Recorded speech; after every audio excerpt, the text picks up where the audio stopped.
wise potato chips. In Greek mythology, the goddess Athena and Winnie the Pooh. Potato chips, Greek mythology, Winnie the Pooh. Oh, is it feta cheese? I love where your head's at, but no. It's the owl. It's the logo for Wise Potato Chips. The wise owl from Winnie the Pooh, and Athena, the goddess of wisdom, war, and strategy. She was often depicted with an owl, known as the Owl of Athena. Wait, why are we playing this game again? Ow, because today we're going to talk to our listeners about how they can make sure they're being wise and being proactive at work.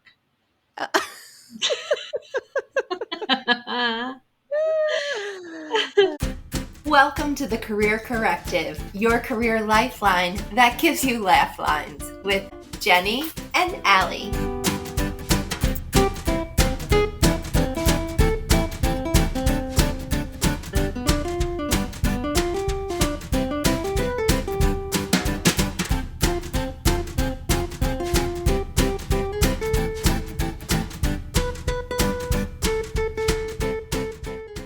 Hey everyone, it's Allie. Wanted to pop in here and say this episode is all about taking action that brings you results that are more in line with what you want, whether it's at work or in your personal life. We got such great feedback on it the first time, so we thought we would bring it back for you. We hope you enjoy. Welcome, everybody. Thank you so much for joining us. Today, we are continuing our habit series with the most important habit of all, according to important people everywhere from our research, apparently. Yes.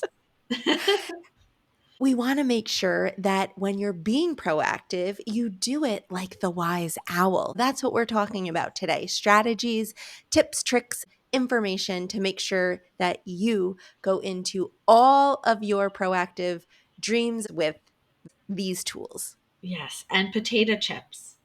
Absolutely. Don't ever forget the potato chips. What about potato chips with feta cheese melted on there and dip them in Greek yogurt? I was just going to say a feta Greek yogurt dip. Ooh, Whoa. recipes on the spot. Oh, yeah. I know you've read some research by Sharon K. Parker and Jenny Lau, Claremont University graduate, about wise proactivity. And you've also built some strategies. You talked about what our listeners can keep in mind to make sure they're not only being proactive, but doing it strategically and wisely. Think about shopping at IKEA.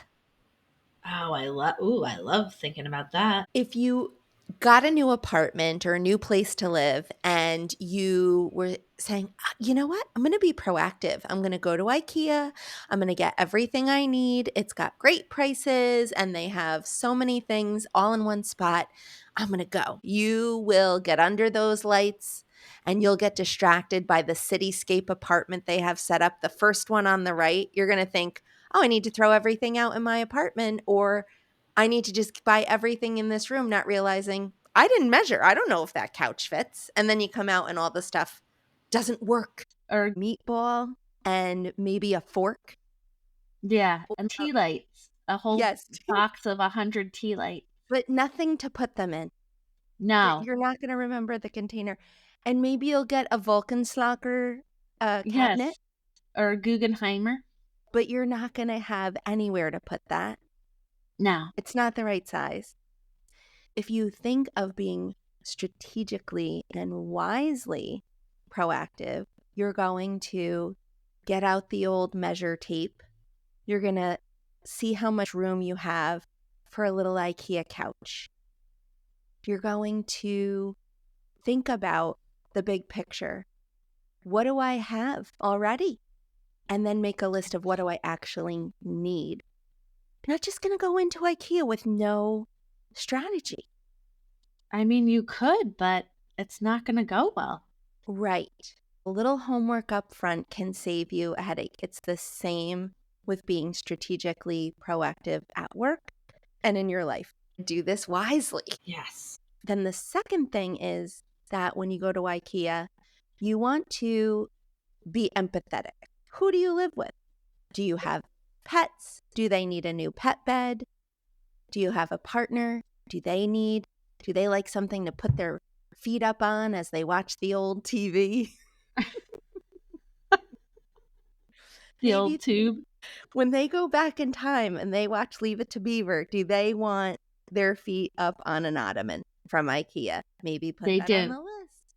They also want a tray table so they can put their TV dinner on it. With the little brownie on it. That's number 2. Putting yourself in other people's shoes is the second step to behaving wisely in your proactive approach. If you're taking on a project at work, don't forget to consider how all of the pieces, your resources that you need, the timelines, how this will affect other people's workflows. If it's a software, then how are they going to use it? What is their use case for the software? Get their input, listen to them. You want to consider the others that this will affect in your being proactive. Then the third thing, and this is really more relevant to IKEA than it is to being wisely proactive, is to pace yourself. Okay. I can't tell you how many times I have literally gone in there with the best of intentions and honestly, even with the list and the plan, and I still get confused halfway through.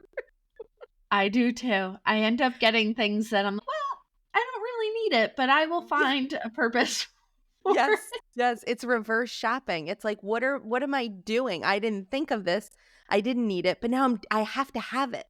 Yeah. And now It's I the have to change IKEA my curse. whole decor Yeah. based around this item that I got.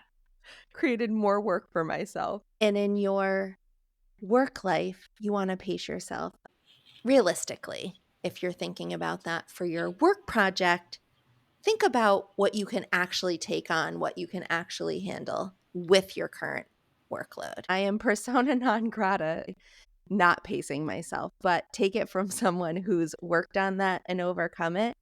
Being realistic about what you can do as a part of your plan and mapping out a proper timeline will be crucial, because then you won't burn out too much to be able to continue this amazing approach. I like this. All right. Before we dive into the steps to Sorry, Jenny. I'm going to just go to IKEA now. That's it for today.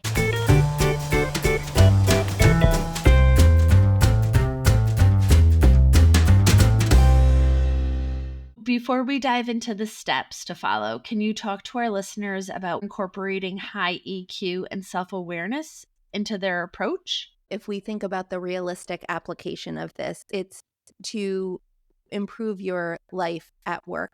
Systems, tools, processes, anything you can do to show leadership, to align what you already do, to show leadership that you're adding value from a business perspective. That's what we're aiming to help you with today. Or if it's something that is just important to you, that's great as well. If there's a project that you've been eyeing up at work, this is some good guidance on how to approach it. But we want to make sure that we always remember to bring self-awareness and EQ into anything that you do, because as we've talked about in other episodes, it just makes things go so much more smoothly for yourself. You're proud of your demeanor, behavior, and your capabilities in keeping things in the chaos more calm.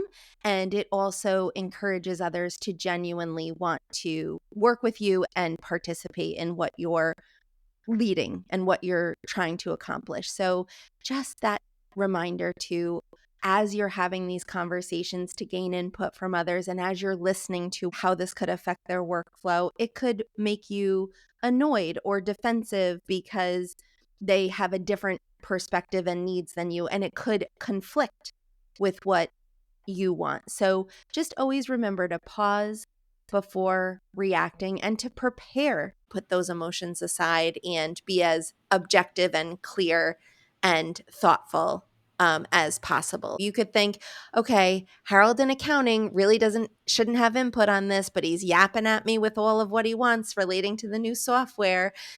Instead of smacking him, pause before you react and tell him that he has no business giving you input. And that takes also putting your ego aside. But ego doesn't mean you're being egotistical. It just means that's your perspective. You have assumptions that we all do, that we carry with us. And you might get some information, even from Harold, that could make the project better. So you just want to go in with an open mind, listen as much as possible. And then as people share what they're interested in as far as this initiative that you're trying to accomplish or this process improvement you're trying to make, as soon as there's a place where your wishes and wants overlap with theirs, encourage them to participate. And a great way to do that is if they say something is important to them and you can genuinely say it'll be part of what you're trying to accomplish, then you have a gift because your needs meet. You can ask them, hey, do you want to take on this piece? It's really important, and get their buy-in that way to join in. I think that's really great. Okay, listeners, we're going to use HR issues to illustrate how you can take a proactive, wise approach to problem solving. This way, you can take the themes we discuss and apply it to your work. The issues are different depending on your circumstances, of course, but the steps are going to be the same. Starting with step one, which is figure out what's really causing the issue. Allie, can you talk to our listeners about how to tackle all of that while using high EQ? Yeah, just do what I said and good luck. Thanks for joining us today. Yes, thank you so much. I'll be at IKEA. That's not going to get old. Oh, first of all, when you're doing something like this and you're someone who's utilizing the information, you're a part of these workflows. And so you know the stress that all of this causes you. And that just recognizing that for yourself. I'm going to go have these conversations and say, okay, we have high turnover. It's basically whose fault is it? I mean, that's the Yeah. way, understanding that, giving the benefit of the doubt. There's this big theme right now where people say, approach it with curiosity and seek to understand. That is so easy to say. It's really talking about bringing EQ and self awareness into your approach. But the way that I have found success with this is to say, do I want to solve this problem or do I want to justify my team's part in it? That you can't really do both. Actually, Right. there's this old Dr. Phil. Oh my gosh. There's this old Dr. Phil. I can't. You got to get it out. You got to get it It's out. You got to get okay. real. You got to get real. No, no, no. He would say that is another Dr. Phil thing. But he would say, "Do you want to be married or do you want to be right?"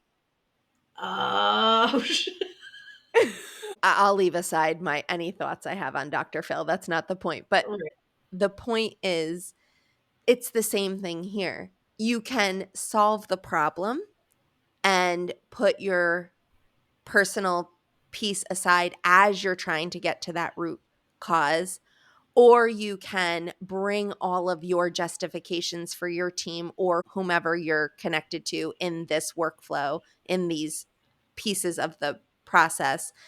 And not to say that it can't be done, it's going to be a lot more arduous to be able to carry that and get to the bottom of it. And thinking of yourself almost as an outsider to yeah. the issues while you're getting to the bottom of it. That way, you can really listen to what other employees are saying and the input that you're getting. One trick that I've used to be able to do this is to say to myself, really one step at a time, when I'm getting feedback or eliciting responses and information from people, I just think all I'm doing is getting information here. I'm not committing to what I'm going to do with that information. That's not to say that you're not going to go back and synthesize all of it and pick out the pieces that best solve the problem for the most people. It's just an approach, a way to keep focused and objective is to say, all I'm doing is getting information here. I don't have to buy into anything that's being shared with me. I don't have to solve all of that today. I'm information gathering. Yeah. That's what I'm doing. Leave it at that for that step. Okay. That seems very doable. You're taking your ego right out of it. You're just an Yes. observer. I love that.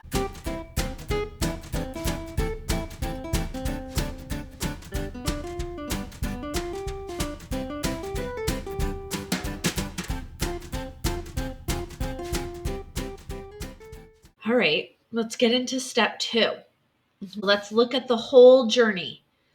Picture the employee life cycle from recruiting to onboarding, development, and beyond. Where are the pain points?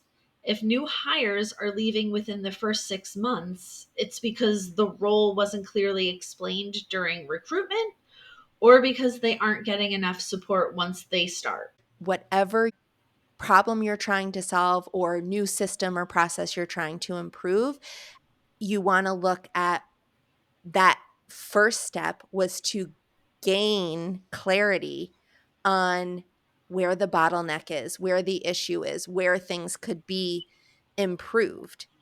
Each of these steps build upon the other. This process in HR, you're looking at Circumstances. your hiring and your onboarding, ask yourself, how would I feel as the new hire going through this process? Would I feel supported? Would I feel confused? Would I feel overwhelmed? One thing that I used to do when I was doing a software implementation, I would go use the software as an example when we would roll out a new ATS. I would go on as an applicant and Yes. just say, what's it like to apply through this ATS? Just take that step back and use empathy to say, well, what's it like for the user? Let me go check it out. It's just such a simple way to put yourself in the shoes of the other end of it. And then you can use that time that you took to complete that process to then speak to it firsthand when you're in a meeting, because a lot of managers and people within the company aren't going to do that. And so you could say, actually, I applied and used this system, and here's what I found as the user to be the issues. When you can speak to it in that way, it's just a nice little way to be able to keep focusing on the data rather than getting caught up in the other pieces that are going to be embedded in there. And then that will also allow you to come at it with compassion, because you understand that changes for all different perspectives, the different managers, the rollout, all the people affected by the rollout, the users, you're keeping Yeah. that global perspective in mind. So I think it's just a great way to be able to do that.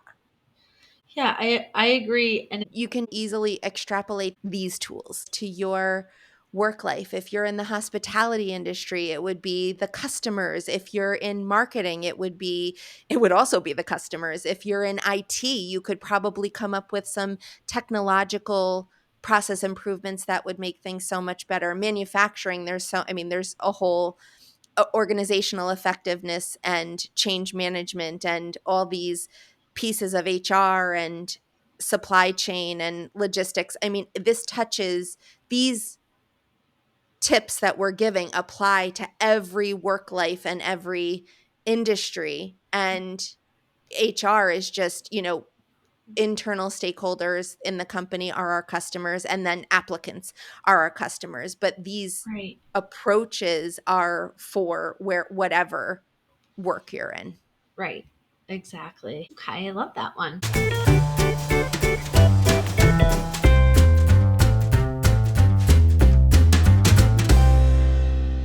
Step 3 would be to bring everyone to the table. Get input from employees and managers. When you include everyone, you'll design a process that meets the needs of the whole. Right.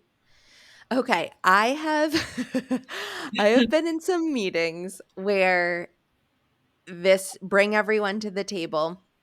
I love this challenge, Okay. and I've actually had feedback from people that I've coached where they really have gotten a lot of value out of this area and my approach in it. So take it for what it's worth, but you can go into this bringing everyone to the table step and just know that there's going to be tension. Okay.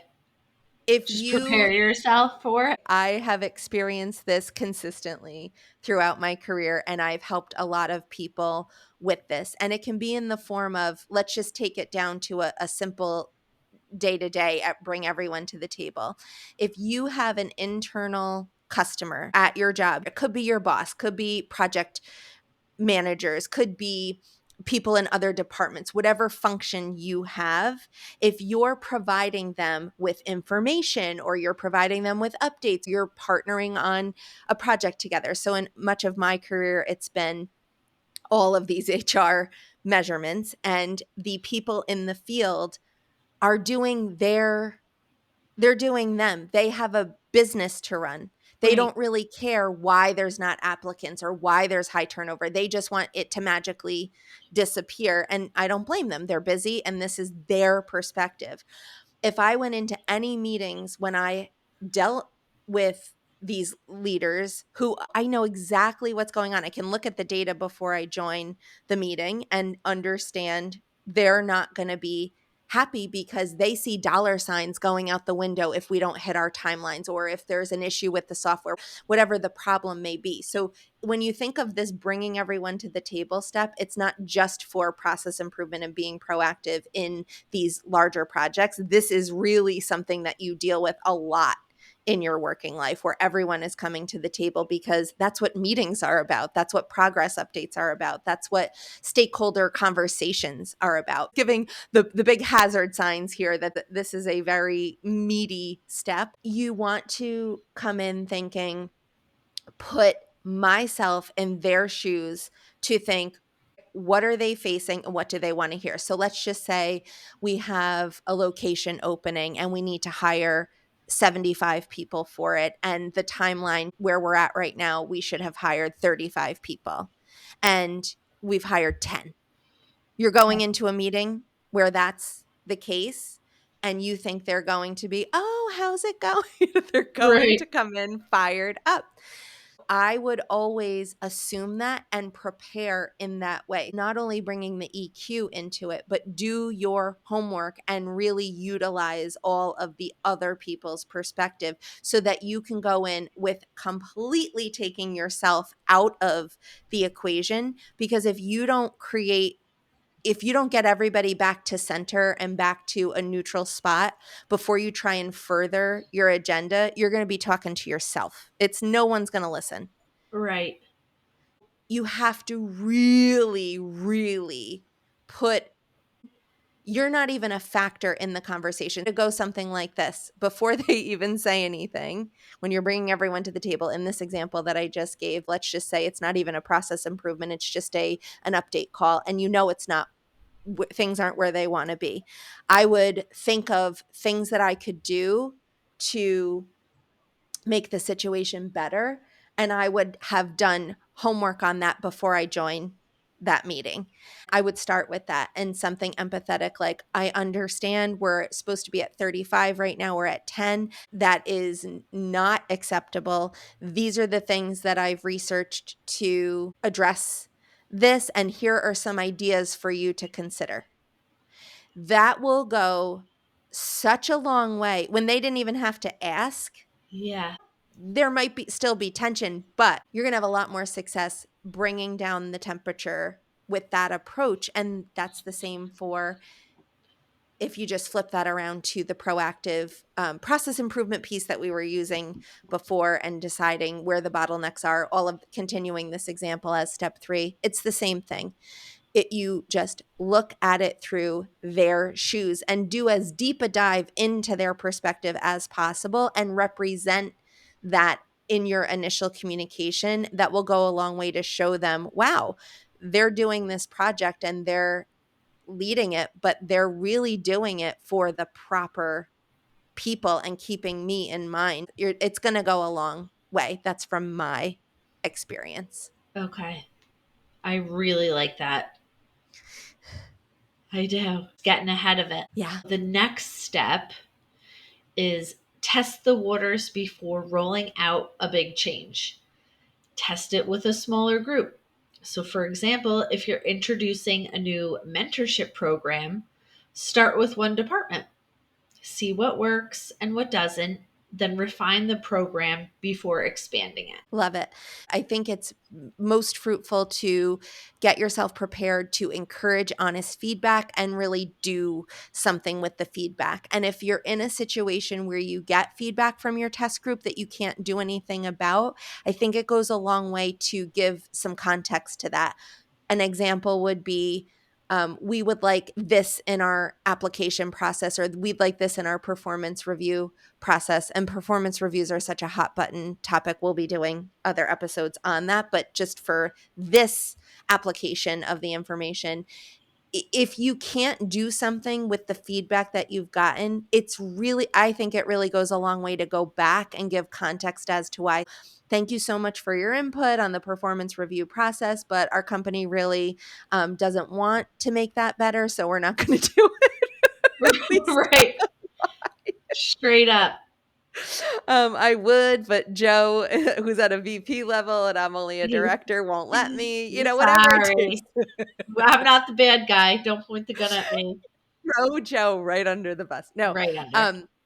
in whatever way you can, just to give them some context and letting them know that you truly did your best, whatever you can do to go back to the people who gave you feedback. Number one, it's just the right thing to do, and it's the high Yeah. EQ thing to do.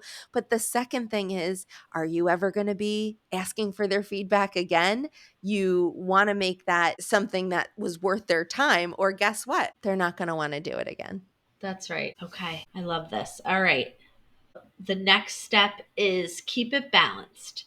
Sometimes new processes or policies can accidentally create more work for the employees or managers. For instance, if HR asks managers to complete long, detailed evaluations, they might spend less time actually supporting their teams. Instead, ask, how can we streamline this task to save time while still getting what we need? Yes. When you're approaching, in this example, workload redistribution, always think about it with empathy and recognize that different employees have different capacities and strengths. And if you're in a management position, you can do something about this. If you're on the receiving end, you're overloaded, then that's an episode that we've done on advocating for yourself, and we'll talk more about that another time. But for sake of this example, whatever level you're in your role, any changes that you're making, you, again, keeping everyone else in mind, and in whatever capacity you're able to explain the reason behind the changes and acknowledge that, for example, if you know somebody's taking on a piece of this new process and they already have a lot going on, even if you can't do anything about it,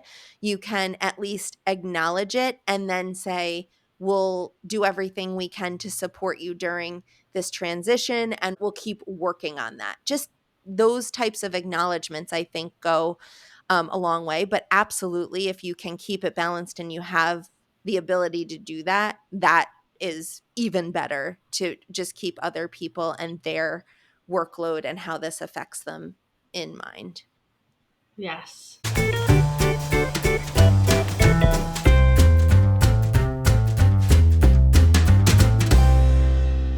The final step is to check your results.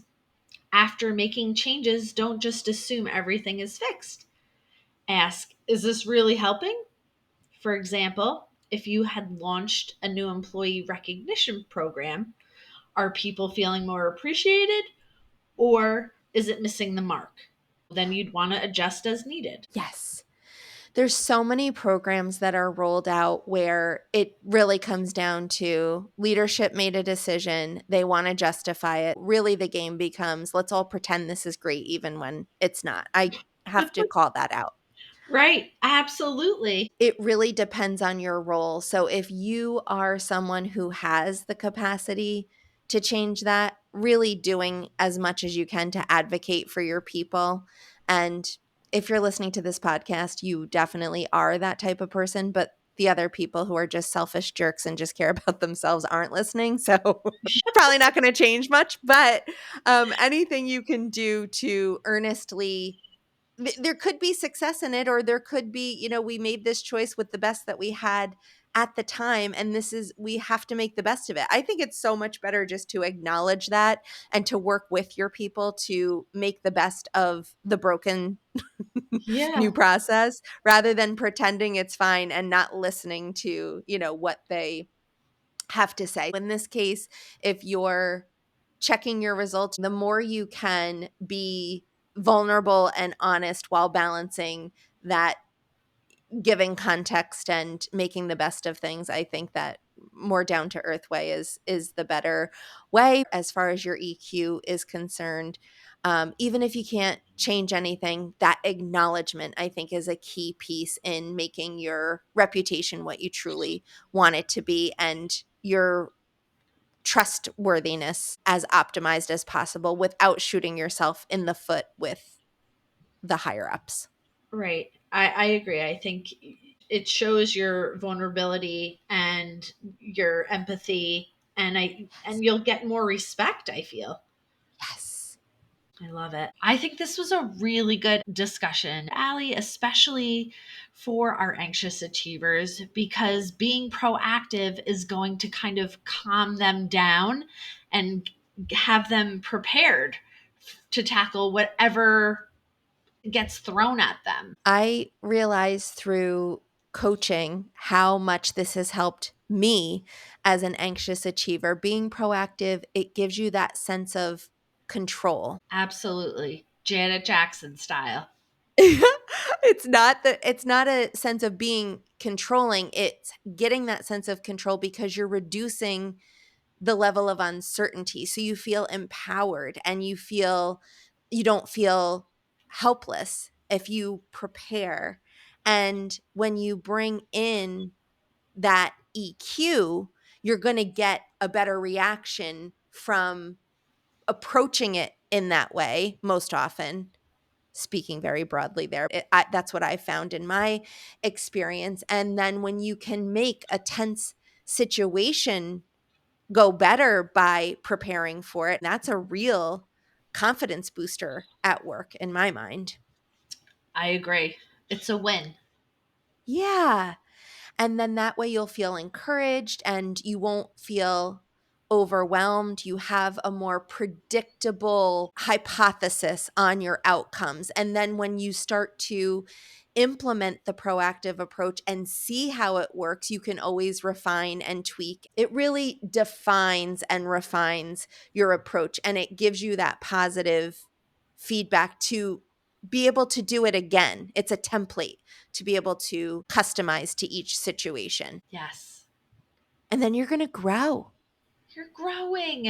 and you'll be more resilient. Absolutely. Think of all that comes at you when you're in a situation where you're being reactive. It doesn't, to me, in helping people with that, going from reactive to proactive, they start to realize that they didn't even know that it was a reactive way of living, but it's kind of floating along. I don't think it really feels good, especially if you're an anxious achiever. No, it feels like it's just piling on and you're just Yes. sorting through it, just trying to survive.